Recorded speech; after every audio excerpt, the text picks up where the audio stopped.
ಹನುಮ ಬಹುಪರಾಕ್ರಮ, ವೀರ ಹನುಮ ಬಹುಪರಾಕ್ರಮ, ಸುಜ್ಞಾನವಿತ್ತು ಪಾಲಿಸೆನ್ನ ಧೀರನೋತ್ತಮ, ವೀರ ಹನುಮ ಬಹುಪರಾಕ್ರಮ. ಹನುಮಂತ ಎಂದ ತಕ್ಷಣ ನೆನಪಾಗುವುದು ಅವನ ಪರಾಕ್ರಮ. ರಾಮನ ಸೀತಾನ್ವೇಷಣೆಯ ಸಮಯದಲ್ಲಿ ಹನುಮಂತ ಬಹಳ ಮುಖ್ಯವಾದ ಪಾತ್ರವನ್ನು ವಹಿಸ್ತಾನೆ. ಹಾಗೆಯೇ ರಾಮ ರಾವಣರ ಯುದ್ಧದ ಸಂದರ್ಭದಲ್ಲಿ ರಾಮನಿಗೆ ಜಯ ಲಭಿಸಬೇಕು ಅಂತ ಅವನ ಪಾತ್ರ ಹಿರಿದಾಗತ್ತೆ. ಹಾಗೆಯೇ ಒಮ್ಮೆ ರಾಮ ಆಂಜನೇಯರು ಇಬ್ಬರು ಜಗಳ ಆಡ್ತಾರಂತೆ, ಅಂದರೆ ಯುದ್ಧ ಮಾಡ್ತಾರಂತೆ. ಆಗ ಹನುಮಂತ ಹೇಳ್ತಾನೆ, ಓ ರಾಮ, ನಿನ್ನ ಬಾಣಗಳು ನನಗೇನು ಮಾಡೋದಿಲ್ಲ ಅಂತ. ರಾಮನಿಗೆ ಆಶ್ಚರ್ಯ ಆಗತ್ತೆ, ಹೇಗೆ ಅಂತ ಕೇಳ್ತಾನೆ. ಆಗ ಹನುಮಂತ ಹೇಳ್ತಾನೆ, ರಾಮ, ನಿನ್ನ ಬಾಣಗಳಿಗಿಂತ ನಿನ್ನ ರಾಮನಾಮದ ಶಕ್ತಿಯೇ ದೊಡ್ಡದು ಅಂತ ಹೇಳ್ತಾನೆ. ಹಾಗೆಯೇ ಅವನು ಒಂದು ಬಂಡೆಯ ಮೇಲೆ ಕುಳಿತುಕೊಂಡು ರಾಮನಾಮದ ಜಪ ಮಾಡ್ತಾ ಇರ್ತಾನಂತೆ. ಆಗ ರಾಮ ಹೂಡುವ ಬಾಣಗಳು ಅವನಿಗೇನೂ ಮಾಡೋದಿಲ್ವಂತೆ. ಹೀಗೆ ರಾಮನಾಮದ ಶಕ್ತಿಯನ್ನು ಜಗತ್ತಿಗೆ ತೋರಿಸ್ಕೊಟ್ಟಂಥವನು ಹನುಮಂತ. ಹನುಮಂತನಿಗೆ ಸಾವಿರಾರು ದೇವಾಲಯಗಳಿದೆ. ಆದರೆ ನಾವು ಇವತ್ತು ನಿಮಗೆ ತೋರಿಸಿಕೊಡುವಂತಹ ದೇವಾಲಯ ಬಹಳ ವಿಶಿಷ್ಟವಾದದ್ದು. ಬನ್ನಿ ಅದರ ಬಗ್ಗೆ ಇನ್ನಷ್ಟು ಮಾಹಿತಿಯನ್ನು ತಿಳಿದುಕೊಳ್ಳೋಣ.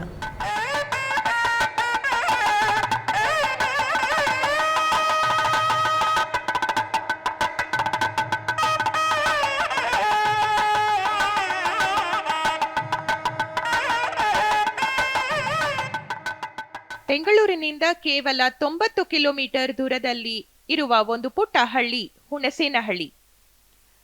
ಕೆಲವರಿಗೆ ದೈವಿಕ ಪ್ರವಾಸ ಮಾಡುವಂತಹ ಹಂಬಲ ಇರುತ್ತೆ.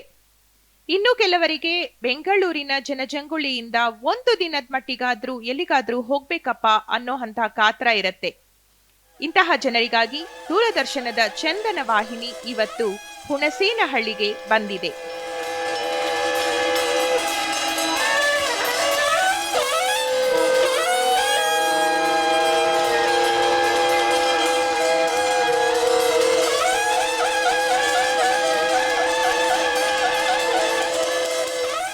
ಹುಣಸೇನಹಳ್ಳಿಯಲ್ಲಿರುವ ದಾಸಪ್ಪ ಜನಾಂಗದವರು ತಮ್ಮ ತಾತ ಮುತ್ತಾತನ ಕಾಲದಿಂದಲೂ ಇಲ್ಲಿಯೇ ನೆಲೆಯೂರಿ ಯಾವುದೇ ಒಂದು ವಿಶೇಷ ಸಂದರ್ಭದಲ್ಲಿ ತಮ್ಮ ವಿಶಿಷ್ಟವಾದ ವಾದ್ಯಗೋಷ್ಠಿಯಿಂದ ದೇವರನ್ನ ಸಂಪನ್ನಗೊಳಿಸುತ್ತಾರೆ.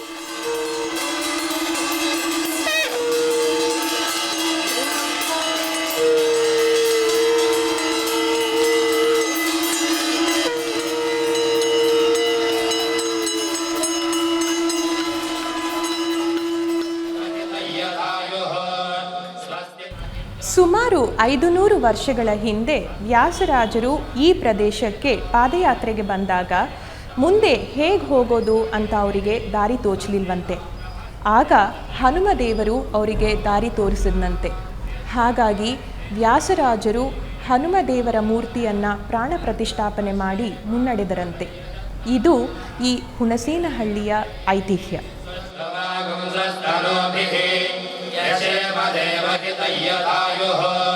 ಸ್ವಸ್ತಿ ನಮಿಂದ್ರೋ ವೃದ್ಧಶ್ರವಾಃ, ಸ್ವಸ್ತಿ ನಃ ಪೂಷಾ ವಿಶ್ವವೇದಾಃ, ಸ್ವಸ್ತಿ ನಸ್ತಾನುಕ್ಷೋ ಅರಿಷ್ಟನೇಮಿಃ, ಸ್ವಸ್ತಿ ನೋ ಬೃಹಸ್ಪತಿರ್ದದಾತು.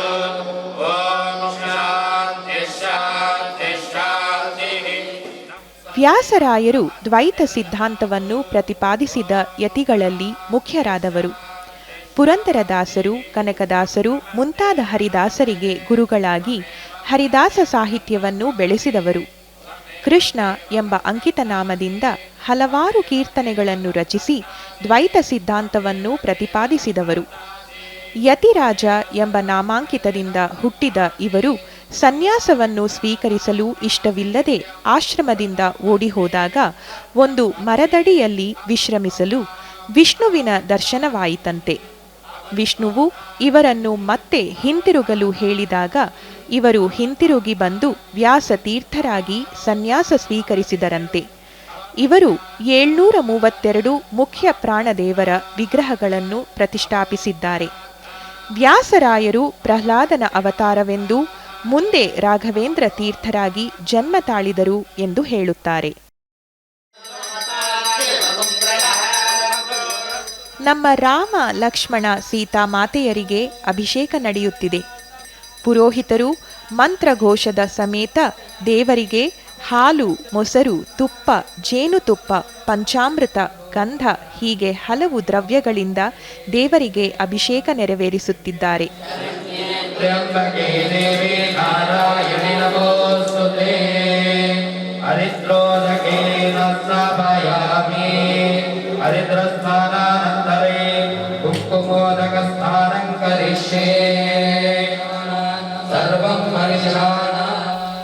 ರಾಮ ಮಂತ್ರ ತಾರಕ ಮಂತ್ರ. ರಾಮನಾಮ ಸ್ಮರಣೆಯೊಂದೇ ಮೋಕ್ಷ ಸಾಧನ ಎಂದು ಶ್ರೀ ತ್ಯಾಗರಾಜರು, ಭದ್ರಾಚಲ ರಾಮದಾಸರು, ಪುರಂದರದಾಸರು ಹೀಗೆ ಅನೇಕ ಸಂತರು ತಮ್ಮ ಸಂಕೀರ್ತನೆಗಳ ಮೂಲಕ ಹಾಡಿ ತಿಳಿಸಿದ್ದಾರೆ.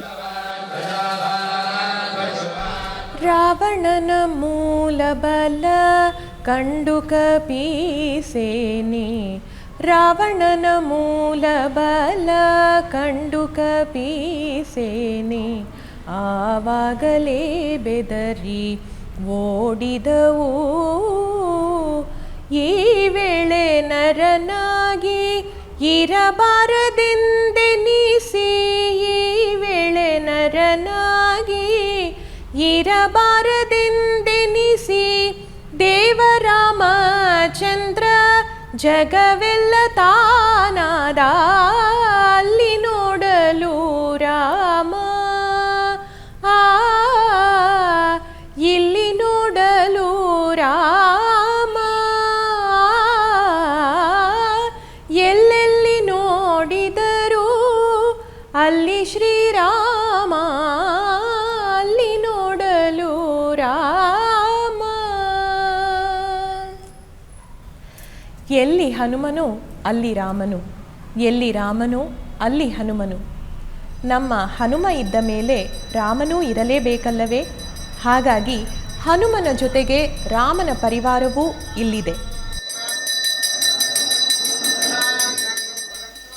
ಈಗ ಅಭಿಷೇಕ ಮುಗಿದು ರಾಮ ಲಕ್ಷ್ಮಣ ಸೀತಾಮಾತೆಗೆ ಅಲಂಕಾರ ಮಾಡಿದ್ದಾರೆ.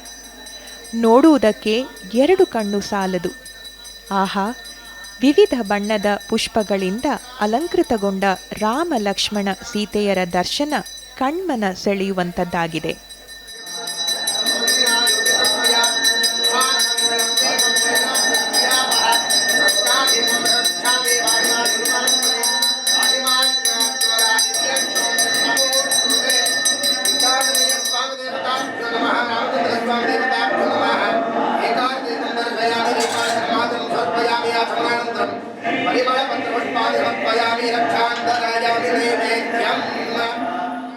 ಹುಣಸೇನಹಳ್ಳಿ ಹೆಸರಿಗೆ ಚಿಕ್ಕ ಊರಾದರೂ ಅದರ ವಿಶೇಷತೆಗಳಲ್ಲಿ ಅದು ಬಹುದೊಡ್ಡ ಊರು.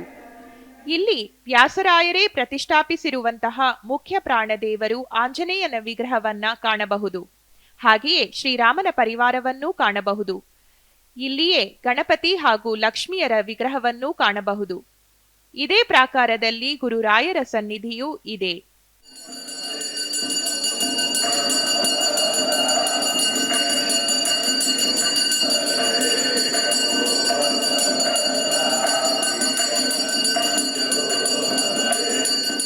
ರಾಯರ ಬೃಂದಾವನ ಪ್ರವೇಶ ನಮಗೆಲ್ಲರಿಗೂ ತಿಳಿದಿರುವ ವಿಷಯವೇ.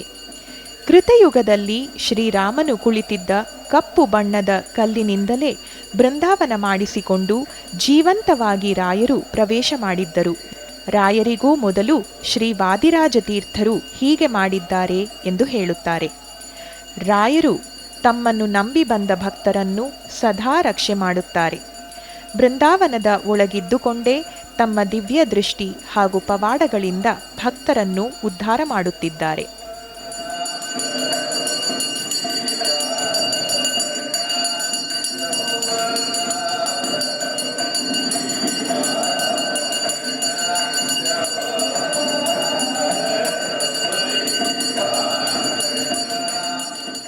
ಈಗ ರಾಯರ ಬೃಂದಾವನಕ್ಕೆ ಅಭಿಷೇಕವಾಗ್ತಾ ಇದೆ. ಪಂಚದ್ರವ್ಯಗಳ ಅಭಿಷೇಕ. ಪೂಜ್ಯಾಯ ರಾಘವೇಂದ್ರಾಯ ಸತ್ಯಧರ್ಮರತಾಯ ಚ ಭಜತಾಂ ಕಲ್ಪವೃಕ್ಷಾಯ ನಮತಾಂ ಕಾಮಧೇನವೇ. ರಾಘವೇಂದ್ರರು ಅವರ ಆದ್ಯತೆ ಸತ್ಯ ಮತ್ತು ಧರ್ಮಕ್ಕೆ ಎಂದು ಈ ಧ್ಯಾನ ಶ್ಲೋಕ ಹೇಳುತ್ತದೆ.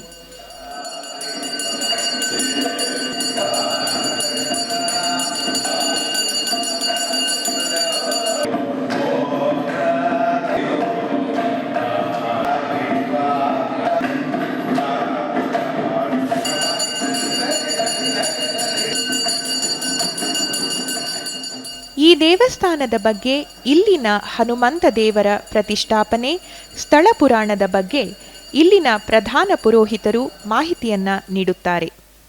ನಾವು ವಾಸ ಮಾಡತಕ್ಕಂಥ ಈ ಗ್ರಾಮ, ಇದಕ್ಕೆ ಚಿಂತರಪಲ್ಲಿ ಎಂಬುದಾಗಿ.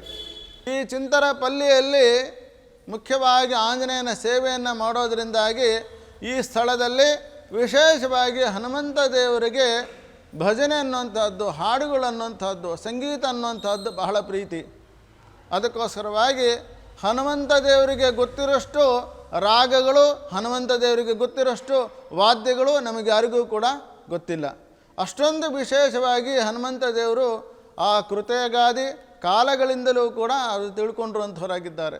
ಅದೇ ರೀತಿಯಾಗಿ 25/5/2013 ಕೂಡ ಈ ಸ್ಥಳ ಅನ್ನುವಂಥದ್ದು ರಾಘವೇಂದ್ರ ಸ್ವಾಮಿಗಳ ಪ್ರತಿಷ್ಠಾಪನೆ ಆಗಿ ವಿಶೇಷವಾಗಿ ಇಲ್ಲಿ ಕಾರ್ಯಕ್ರಮಗಳು ಆವತ್ತಿನಿಂದಲೂ ಕೂಡ ನಡೀತಾ ಹೆಚ್ಚು ಹೆಚ್ಚು ಅಭಿವೃದ್ಧಿ ಆಗ್ತಾ ಇದೆ.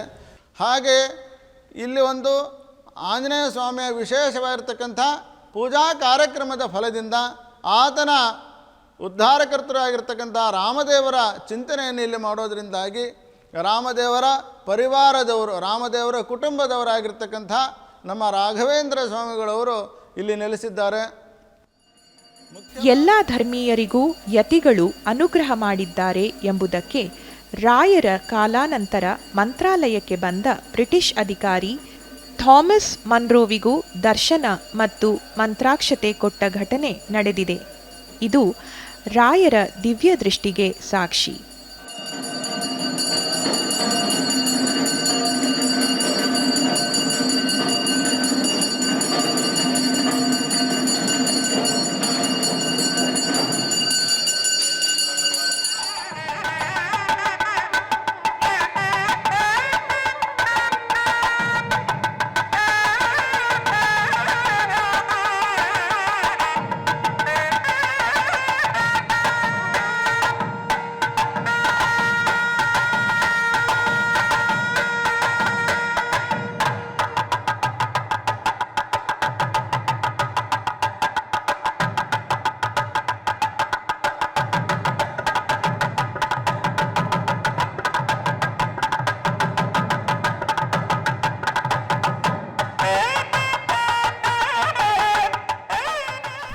ಮೂಲರಾಮನ ಭಕ್ತರಾದ ಹಾಗೆಯೇ ಹನುಮನ ಸದಾ ನೆನೆಯುವ ನಮ್ಮ ರಾಯರು ಬೃಂದಾವನ ಸ್ವರೂಪಿಯಾಗಿ ಇದೇ ಪ್ರಾಕಾರದಲ್ಲಿದ್ದಾರೆ.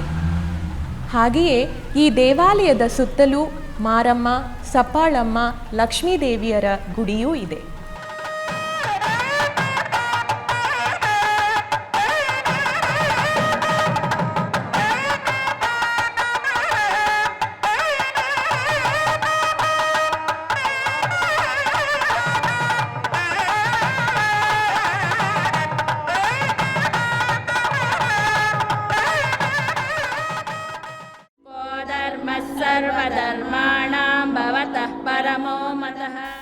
ಚಿಂತನಪಲ್ಲಿ ಗ್ರಾಮ ಸಂಗೀತಗಾರರ ತವರೂರು.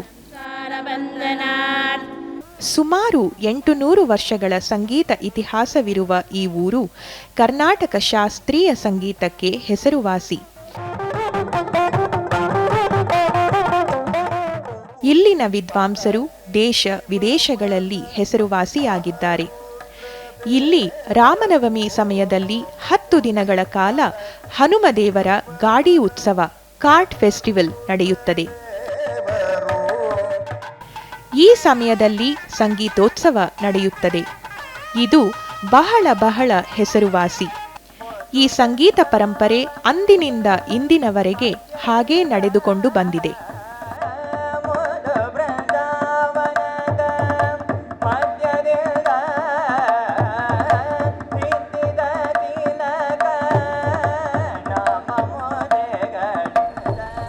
ಇವತ್ತು ದೈವ ಸಂಗಮ ಕಾರ್ಯಕ್ರಮದಡಿಯಲ್ಲಿ ಹುಣಸೇನಹಳ್ಳಿಗೆ ಬಂದು ಹನುಮದೇವರ ದರ್ಶನವನ್ನು ಮಾಡಿದ್ವಿ. ಮುಂದಿನ ಸಂಚಿಕೆಯಲ್ಲಿ ಮತ್ತೊಂದು ದೇವಸ್ಥಾನದೊಂದಿಗೆ ನಿಮ್ಮನ್ನು ಭೇಟಿಯಾಗ್ತೀವಿ. ಅಲ್ಲಿವರೆಗೂ ನಮಸ್ಕಾರ, ಧನ್ಯವಾದಗಳು.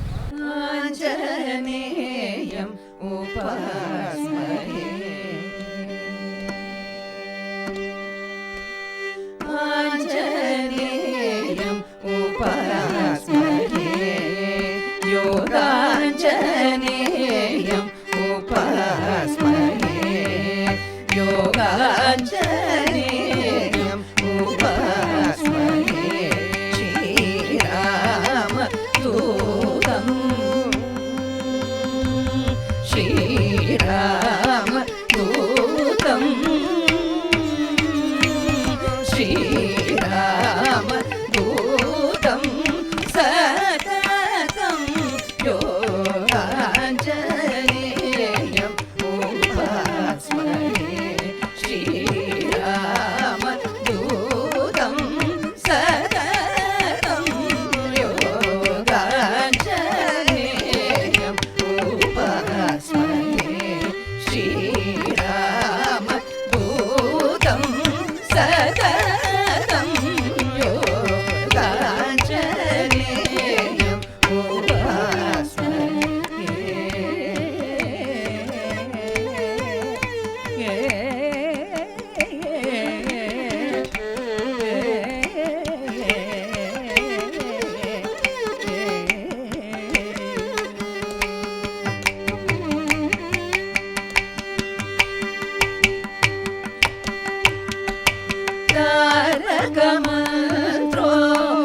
तारकमन्त्रोपासकम् श्रीराम तारकमन्त्रोपासकम् श्रीराम तारकमन्त्रोपासकम् श्रीराम हृदय निवासम् तारकमन्त्रोपासकम् श्रीराम हृदय निवासम् तारकमन्त्रोपासकम् श्रीराम हृदय निवासम्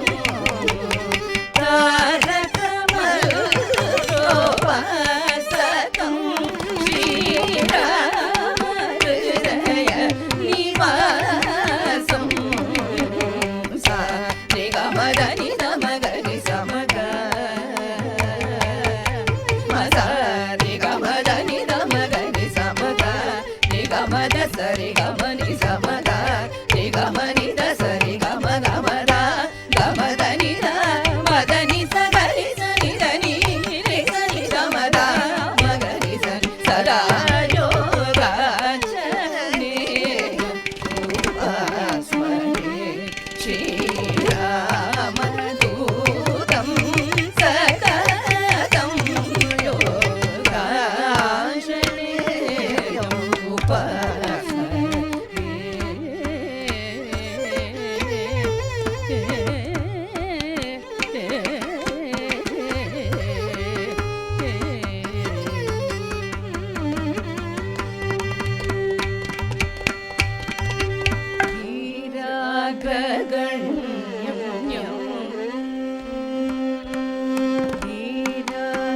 ीराग्रगण्यम् अखण्डं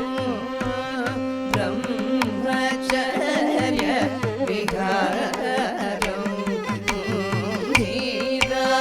ीराग्रगण्यम् अखण्डं ब्रह्मचर्य विहारम् अखण्ड ब्रह्मचर्य विहारम् पद्मपद पद हस्तम्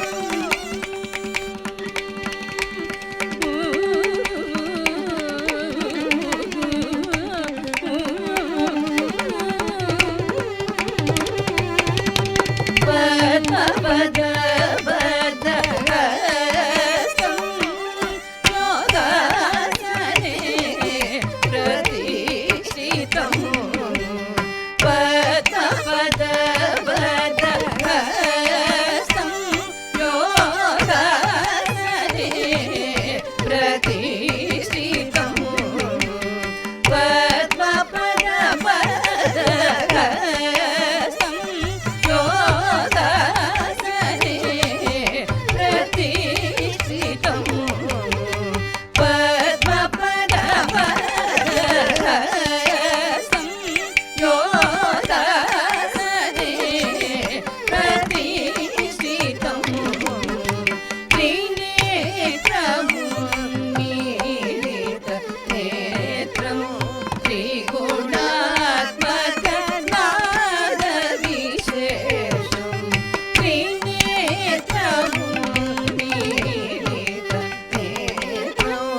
ಗಮ